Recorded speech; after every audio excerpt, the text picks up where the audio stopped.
It was the summer in 1993. Me and one of my best friends, a guy named Elijah Carlisle, we hung out every single day that summer. At least it seemed that way anyway.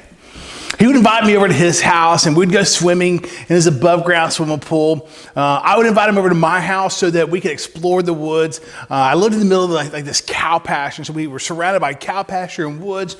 We had this creek that ran out behind our property, and we'd go explore in the woods and all this stuff all the time. We would invite each other over to go to the movies or anything else that was fun. It seemed like we were always inviting the other person to go and do something. It's great to be invited to do things, isn't it? Whether it's an invite to go hang out with a friend or to play video games after school, to go shopping, or to sit with someone at lunch, or to go to a party. All of us appreciate it when someone else makes an effort to invite us to something. Now, for all the invitations in life that you feel like you said yes to, let me ask you this question. What made you say yes? Now, there are probably a bunch of potential reasons. Maybe you said yes because you thought you would enjoy going. You thought you might actually have a good time. Maybe you said yes out of guilt. You didn't really want to go, but you felt so bad saying no that you actually had to say yes anyway. You assumed that you would have a terrible time and spend the entire time checking your phone and counting the minutes until you left. But despite all of that, you still couldn't bring yourself to say no. Maybe you said yes to an invitation because you were simply curious, whether it was a new restaurant, a new movie, or something that you've always wanted to try. You were genuinely interested in what would happen. There are probably a dozen other reasons why you said yes to an invitation. But I think the most common reason we say yes to an invitation is because of who? Because of who it is that asks us. There are people in your life, people that you know at school, people on your team who could invite you to the most amazing concert, and you'd be like, let me check my schedule, or sorry, I can't, I got homework, or I got chores, I really can't get out of it. But then there are also those people you would love to hang out with, or you would love to start hanging out with. And if one of those people asked you to watch paint dry, you'd be, sure, sounds great. What time?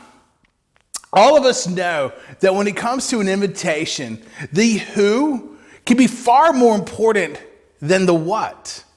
This idea is important because as Christians, we are encouraged to invite people all the time.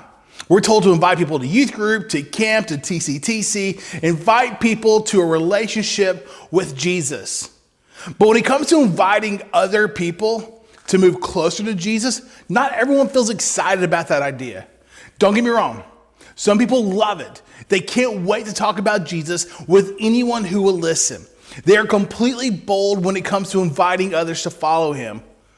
But for the rest of us, we would rather do anything else. We're afraid that we won't know what to say, that we won't have all the answers, or we won't know what to do if we wound up in a conversation about faith. After all, we all probably know the person who talks about their faith and makes it awkward for everybody else. We don't want to be that person.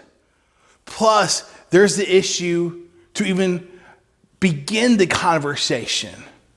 If you have any of those fears, it's totally valid and normal. There are definitely some ways to extend an invitation that are better than others. You may not know this now, but Christians have literally tried everything under the sun to invite people to get to know Jesus. Some of these things are really great ideas, and some of these things are horrible, terrible ideas. As Christians, we bought billboards and put up bumper stickers on our cars. We printed out church logos so we could stick it on our back window of our car. We've made brochures. Some people made these things called gospel tracts. And if you know me, you know how much I despise gospel tracts. And all those things are, those are brochures, these pamphlets explain to people the need for Jesus. And they just hand them out to strangers. They leave them on top of a gas pump or in the back of a toilet in a gas station. Christians have put invitations on shoes, bracelets, breath mints. My all-time least favorite, the fake $100 bills or fake $20 bills, or almost anything else that you could possibly imagine. And although intentions were good, because we simply wanted other people to get closer to Jesus, it doesn't always mean that our methods are always effective. And yes, sometimes those methods can work, but sometimes you can also scare people away from faith. That's why tonight I want to talk about a better way, a less awkward way, a less scary way. And it's more effective. It's a more effective way to share your faith. And it goes like this. If we want people to say yes to an invitation to follow Jesus, then we need to be the type of people that others will say yes to. Like we said earlier, oftentimes the reason we say yes to an invitation is because of who asked us. My friend Elijah, if it was somebody else from that church, I'm probably not accepting that invitation. But because it was Elijah, I accepted that invitation to go hang out at his house. And because it was me, he accepted the invitation to come to my house. You see, we didn't have a lot of friends in that youth group, but we had each other. And because one of us trusted the other person, then if one of us invited each other, then we'd be all over him. You see, the person who asked you is the type of person you want to say yes to. I want to be the type of person that others are more likely to say yes to when I invite them to chase after Jesus.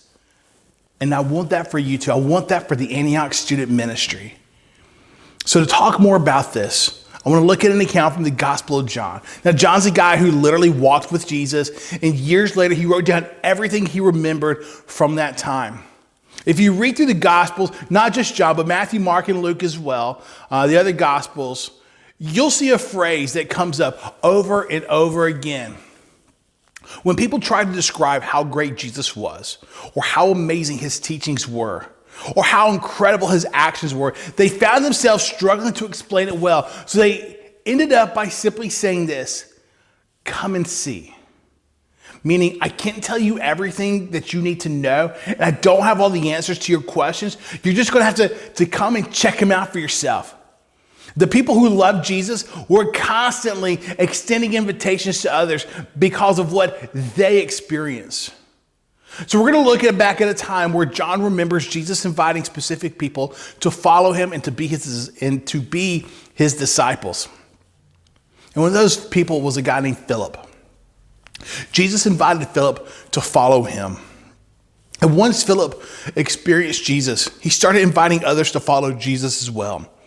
And in this passage that we're about to look at, we'll see exactly how Philip chose to invite a guy named Nathanael, one of his friends, to follow Jesus. And so this is what it says. John chapter 1, and it's verse 43 through 46 is what we're going to look at to begin with. And this is what it says. The next day, Jesus decided to leave for Galilee. He found Philip and he told him, "Follow me." Now, Philip was from Bethsaida, the hometown of Andrew and Peter. Philip found Nathanael and told him, "We have found the one that Moses wrote about in the law, and so did the prophets, Jesus, the son of Joseph from Nazareth." I love this part right here. This is what Nathanael says. "Can anything good come out of Nazareth?" That's what Nathanael asked him. Philip answered, "Come and see." In other words, Philip wasn't able to explain everything that he had seen or heard. So instead, he simply invited Nathanael to see for himself, because Philip knew something. When it comes to Jesus, experiencing is far more effective than explaining. There was something unique in seeing Jesus, hearing him and being in his presence that was simply unexplainable. Others just had to come and see it for themselves. So you know what Nathanael does? He says yes. Philip extends the invitation, and without really knowing much about Jesus at all, Nathanael decides to follow along. This is how it finishes up here. Then Jesus saw Nathanael coming toward him and said about him, "Here truly is an Israelite in whom there is no deceit." "But how do you know me?" Nathanael asked. "Before Philip called you, when you were under the fig tree, I saw you," Jesus answered. "Rabbi," Nathanael replied, "you are the Son of God. You are the King of Israel." Jesus responded to him, "Do you believe because I told you I saw you under the fig tree? You see greater things than this."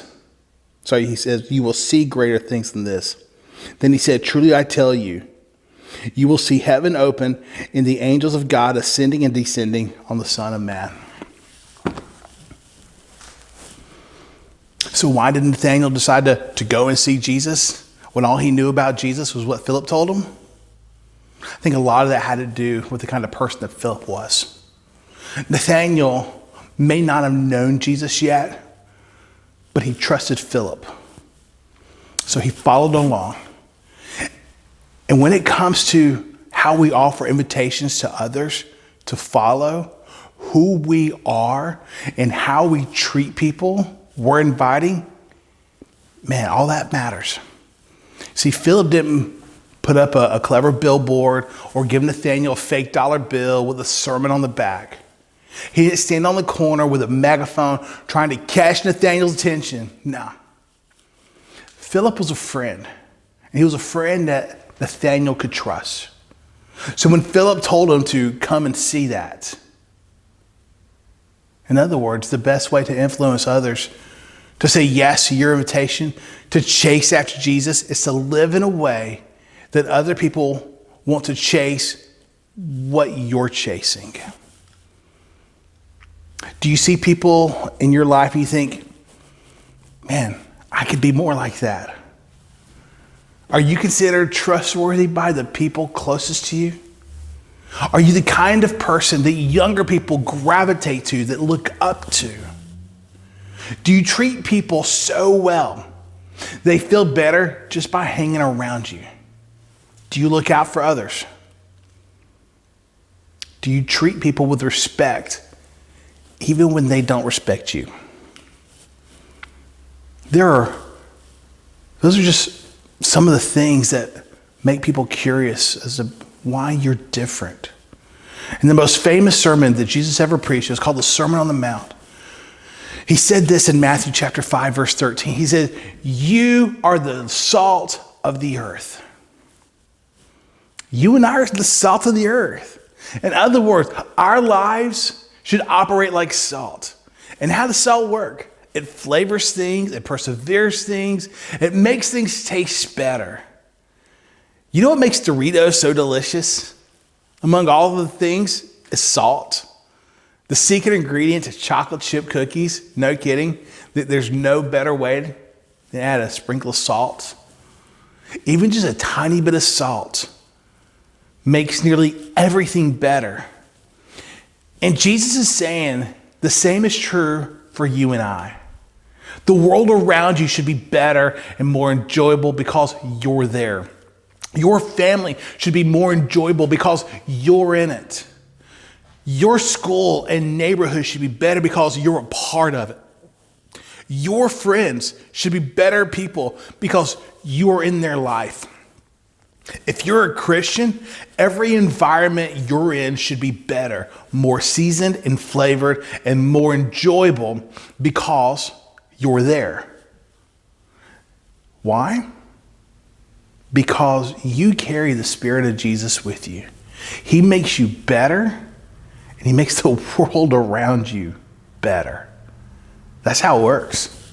Not only that, there should also be a noticeable absence when you aren't there. Just like when some people notice if there isn't enough salt on their fries because it tastes kind of bland, there should be a noticeable difference if Christians aren't around. Culture should be saying all the time, man, I wish the Christians were here. Everything is better when the followers of Jesus are around. Maybe that sounds ridiculous, but this is what Jesus was talking about when He said that we are to be the salt of the earth. It's what Jesus did in the environments that He was in. He brought life to the people around Him. He made things better. Even the tax collectors and the sinners and the quote unquote bad guys loved having Jesus around. People who were nothing like Jesus liked Jesus because of how well he treated them. And we should be the same way. If we want to be people who get a yes response, we invite people to church, to small group, or to chasing Jesus, then we have to be the kind of likable people that others want to say yes to. Also, followers of Jesus should be the first people others think of when they are in need. When people are in a crisis and need help and comfort, people need to know that we will come alongside them and offer them encouragement, hope, and grace.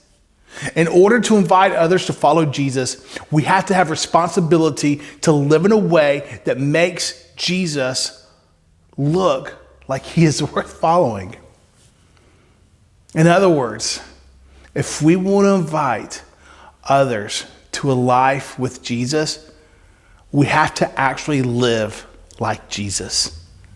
That's what makes us credible. That's what makes us reliable. That's what makes us trustworthy. Simply put, Christians should literally be the best helpers. We should be the ones our friends call and hear us say things like, let me share with you about what I've learned about forgiveness. This is what I've discovered about accepting myself. This is what Jesus has taught me through some of the mistakes that I've made. Being this type of person shows others what Jesus is like. So when we extend an invitation to follow him, other people will understand what we mean. Hopefully people will trust us because they'll grow to trust what we say about Jesus. They've seen us chase Jesus for a while, and they've understood what joining that kind of chase looks like. Hey, I get it. Sharing your faith, inviting others into this part of your life, it can be scary, but it's important. And here's why. Chasing Jesus means sharing him with them.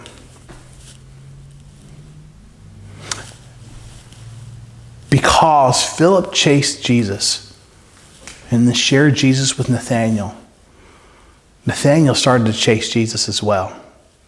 Part of growing our own faith is living in a way that invites others to the story.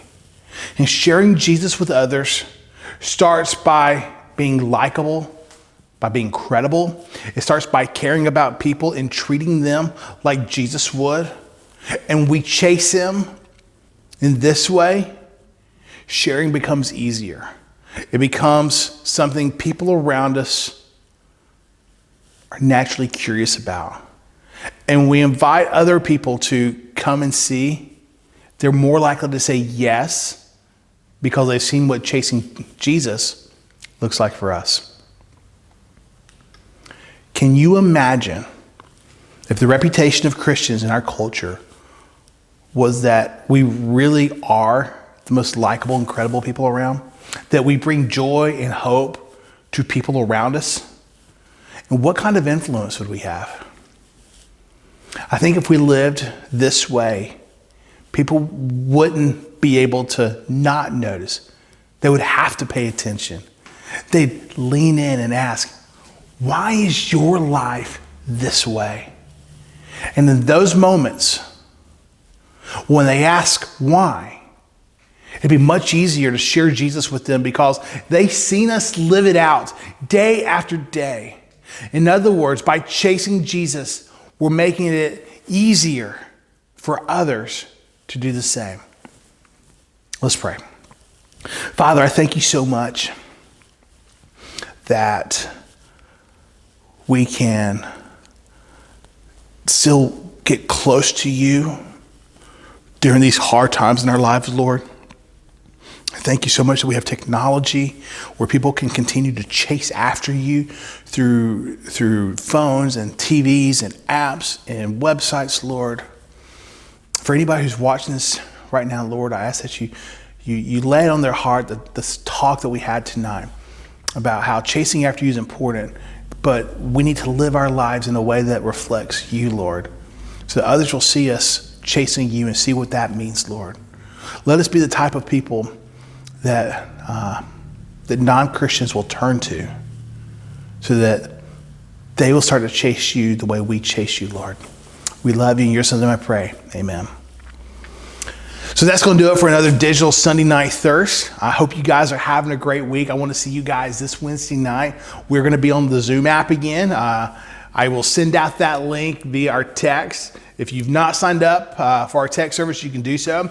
You can find out all the information about the Antioch Student Ministry on our app. We have this new app. It's called the Antioch Student Ministry app. I know, very original, right? Right now, it's only available for Apple users, but it is coming soon for Android users.